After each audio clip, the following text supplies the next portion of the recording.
Hello guys, welcome to Soul Seconds 27 YouTube channel.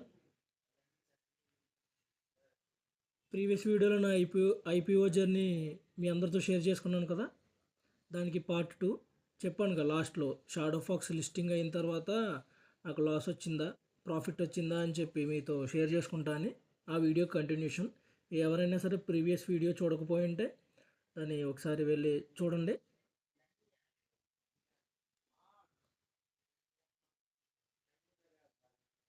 Please channel subscribe చేసుకోండి, వీడియోని like చేసి share చేయండి. Video start చేసే ముందు ఒక చిన్న డిస్క్లైమర్. ఇది జస్ట్ నా ఎక్స్పీరియన్స్ షేర్ చేసుకోవడం గురించి మాత్రమే, ఎటువంటి ఫైనాన్షియల్ అడ్వైస్ అయితే కాదు. ఇంకా లేట్ చేయకుండా వీడియోలోకి వెళ్ళిపోదాం. ప్రీవియస్ వీడియోలో నా ఐపీఓ జర్నీ గురించి మీ అందరితో షేర్ చేసుకున్నాను. ఇవాళ Shadowfax listing day reality చెప్పబోతున్నా మీ అందరికీ. ఎక్స్పెక్టేషన్ ఒకలా ఉంది, కానీ రియాలిటీ మాత్రం చాలా డిఫరెంట్గా ఉంది. ఎందుకు అలా అంటున్నానంటే చూపిస్తా. షాడో ఫాక్స్ లాస్లో లిస్ట్ అయింది. ఎస్, మీరు అన్నది నిజమే, లాస్లోనే లిస్ట్ అయింది. నేను లిస్టింగ్ డే కోసం చాలా వెయిట్ చేశాను. ఎక్కడో చిన్న ఇది ఉంది, చిన్న టెన్షన్, లాస్ట్లో లిస్ట్ అవుతుందేమో అని. ఎందుకు అంటే దాని సబ్స్క్రిప్షన్ రేట్ చాలా తక్కువ, అరౌండ్ 2x ఉంది అంతే. నేను ఐపీఓ అప్లై చేయడమే కొంచెం డౌట్తో అప్లై చేశా.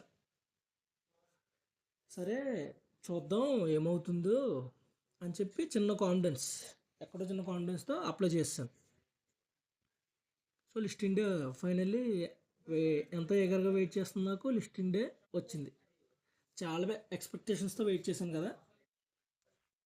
మార్కెట్ ఓపెన్ అయ్యాక అంటే January 28, 2026 మార్నింగ్ మార్కెట్ ఓపెన్ అయిన తర్వాత ఫస్ట్ ప్రైస్ చూశాను.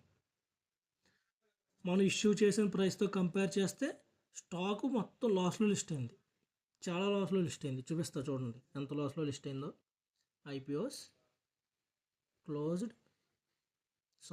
లిస్టెడ్ చూడండి. షాడో ఫాక్స్ టెక్నాలజీస్ ఐపీఓ ఎంత -9.19% లాస్లో లిస్ట్ అయింది. ఇక్కడ చూడండి, ఒక్కసారిగా నా మైండ్ మొత్తం బ్లాంక్ అయిపోయింది. చూడండి ఒకసారి, మనం ఇష్యూ చేసిన ప్రైస్ ఎంత, 124 రూపీస్. అంటే bid cut off price 118 to 124 rupees, in between range. మనం ఎప్పుడైనా సరే మ్యాక్సిమం ప్రైస్కి కదా బిడ్ చేస్తాం. 124కి మనం బిడ్ వేసాం. అది ఎంతకి లిస్ట్ అయింది, 112 రూపీస్కి లిస్ట్ అయింది. అంటే అప్రాక్సిమేట్లీ 9 రూపీస్, 11 రూపీస్, -11 రూపీస్ తక్కువకి లిస్ట్ అయింది. ఒక్కసారిగా మైండ్ మొత్తం బ్లాంక్ అయిపోయింది. హార్ట్ బీట్ చాలా అంటే చాలా స్పీడ్గా ఉంది. ఈ డెసిషన్ కరెక్టేనా, అనవసరంగా వేసానా అని మైండ్లో చాలా అంటే చాలా కన్ఫ్యూజన్స్, చాలా అంటే చాలా కన్ఫ్యూజన్స్. హానెస్ట్గా చెప్పాలంటే టెన్షన్, చాలా చాలా అంటే చాలా టెన్షన్, చాలా భయం వేసేసింది. కానీ ప్యానిక్ అవ్వలేదు. ప్యానిక్ అవ్వకుండా నాకు నేను చెప్పుకున్నా. ప్రీవియస్ ఐపీఓస్ కూడా మనం ఇలాగే భయపడ్డాం. ఫర్ ఎగ్జాంపుల్ లెన్స్ కట్ ఉంది, లెన్స్ కట్ కూడా సేమ్ అలాగే నెగిటివ్కి లిస్ట్ అయింది. కానీ ప్రాఫిట్ ఎంత వచ్చినా ప్రాఫిట్కే కదా మనం సెల్ చేస్తాం. సో అప్పుడు అనిపించింది ఇమీడియట్లీ సెల్ చేస్తే ఖచ్చితంగా లాస్ అలాగే ఉండిపోద్ది అనిపించింది. సో నేను ఏం చేశానంటే సెల్ చేయలేదు. పోర్ట్ఫోలియో చూపిస్తా. సెల్ చేయలేదు, స్టాక్ను హోల్డ్ ఉంచుదాం అని డిసైడ్ అయ్యాను. దీనికి పెద్ద రీజన్ ఏం లేదు, సింపుల్ రీజనే. ఏంటంటే ఎమోషన్స్తో డెసిషన్ తీసుకోకూడదు. మార్కెట్కి కొంచెం టైం ఇవ్వాలి. ఇవాళగా లిస్ట్ అయింది, సో కొంచెం టైం ఇద్దాం అని అనుకున్నాం. ఇప్పుడు కరెంట్ సిచ్యువేషన్ ఏంటి అంటే లాస్లో ఉంది, ఓకే. కానీ ఇది రియలైజ్డ్ లాస్ అయితే కాదు కదా. సెల్ చేసినప్పుడు అసలు లాస్ ఎంత ఉందని తెలుస్తుంది. హోల్డ్లో ఉంటే ఛాన్స్ ఉంటుంది రికవర్ అవ్వడానికి అని అనుకున్నాం. అందుకే సెల్ చేయలేదు. ఇప్పుడు పోర్ట్ఫోలియో చూడండి, నాకు ఎంత లాస్ ఉందో. ఇది నా పోర్ట్ఫోలియో చూడండి. మనం ఇన్వెస్టర్ చేసింది అంతా 14,880 రూపీస్. కరెంట్ వాల్యూ ఎంత ఉంది, 13,197 రూపీస్. ప్రజెంట్ నా లాస్ అప్రాక్సిమేట్లీ 1,700 నా లాస్. చూసారా, ఎవ్రీ ఐపీఓ అనేది ఎప్పుడు ప్రాఫిట్స్లో లిస్ట్ అవ్వదు, కొన్ని కొన్ని లాస్లో కూడా లిస్ట్ అవుతాయి. చాలా ఐపీఓస్ ఉన్నాయి అలాగా. లెన్స్ కట్ కూడా ఉంది కదా, మన నాకు తగిలింది లెన్స్ కట్, అది సేమ్ ఇంతే. ఇప్పుడు షాడో ఫ్యాక్స్, కానీ కొంచెం టైం ఇచ్చా, సెల్ చేయకూడదు, చూద్దాం ఇవాళగా లిస్ట్ అయింది అని చెప్పి ఉంచేసాను. సో మీరందరూ ఇప్పుడు తెలుసుకోవాల్సింది ఏంటి, ఐపీఓ వేసేసాము ప్రాఫిట్స్ వచ్చేస్తాయి అనే మైండ్ సెట్లు ఎప్పుడు ఉండకండి. అది ప్రాఫిట్ అవని లాస్ అవని, మనం ఒక స్టెప్ తీసుకున్నాం కాబట్టి వెయిట్ చేయండి.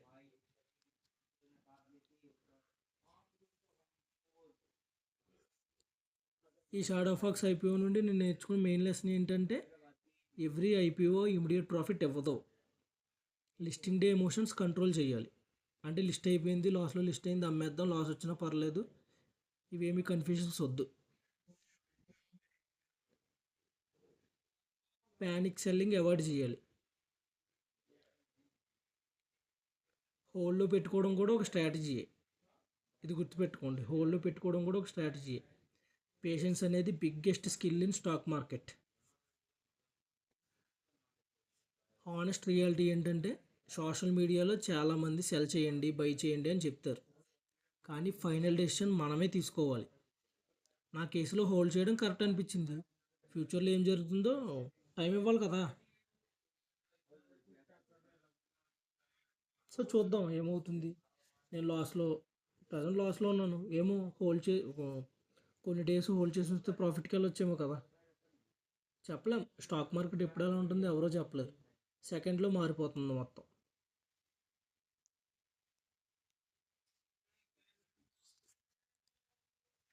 సో ఇది నా షాడో ఫ్యాక్స్ లిస్టింగ్ ఎక్స్పీరియన్స్. ఫ్యూచర్లో ప్రైస్ మూమెంట్ బట్టి అప్డేట్ వీడియో కూడా చేస్తా.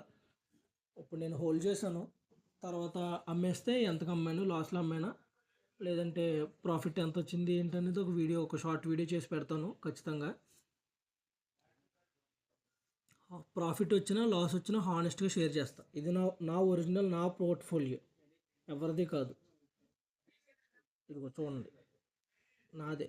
ఇవన్నీ నా జస్ట్ నా మై లిస్ట్స్, పోర్ట్ఫోలియో నాదే, ఎవరిది కాదు. ఏదైనా సరే జెన్యున్గా షేర్ చేస్తాను, ఎటువంటి గ్రాఫిక్స్ ఎటువంటి ఏ యూజ్ చేయడం ఏమీ ఉండదు. సో ఇది నా షాడో ఫ్యాక్స్ ఎక్స్పీరియన్స్. మీకు షాడో ఫ్యాక్స్ అలర్ట్ అయిందా? ప్రాఫిట్ కమ్మేశారా, లాస్ కమ్మారా, లేదా హోల్డ్లో ఉన్నారా? కామెంట్లో మీ డెసిషన్ షేర్ చేయండి. రియల్ ట్రేడింగ్ ఎక్స్పీరియన్స్ కోసం ఛానల్ని సబ్స్క్రైబ్ చేసుకోండి. Thanks for watching. ఇది ఫైనాన్షియల్ అడ్వైస్ కాదు, జస్ట్ నా లైఫ్ ఎక్స్పీరియన్స్ మాత్రమే. Please like, share and subscribe. Thank you guys.